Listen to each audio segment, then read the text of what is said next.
ഇന്ത്യയുടെ സഹായത്തോടെ ശ്രീലങ്കയിലെ ജാഫ്നയിൽ നിർമ്മിച്ച പ്രശസ്തമായ സാംസ്കാരിക കേന്ദ്രത്തിന് തിരുവള്ളൂർ സാംസ്കാരിക കേന്ദ്രം എന്ന് പേരിട്ടതിനെ പ്രധാനമന്ത്രി നരേന്ദ്രമോദി സ്വാഗതം ചെയ്തു.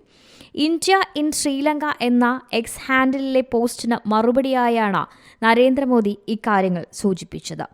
ഇന്ത്യയുടെ സഹായത്തോടെ നിർമ്മിച്ച ജഫ്നയിലെ പ്രശസ്തമായ സാംസ്കാരിക കേന്ദ്രത്തിന് തിരുവള്ളൂർ സാംസ്കാരിക കേന്ദ്രം എന്ന പേരിട്ടതിനെ സ്വാഗതം ചെയ്യുന്നു.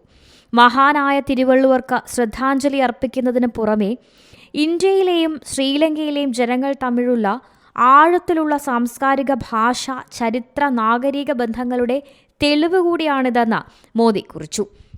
ജീവിതത്തെ നയിക്കുന്ന പഴഞ്ചൊല്ലുകൾക്ക് പേരുകേട്ട തമിഴ് സാഹിത്യത്തിലെ പ്രശസ്തമായ തിരുക്കുറളിന്റെ രചയിതാവിനെ അനുസ്മരിക്കുന്ന ചടങ്ങിന്റെ ഫോട്ടോകൾ ശ്രീലങ്കയിലെ ഇന്ത്യൻ എംബസിയും പങ്കിട്ടു. International desk, C Malayalam news.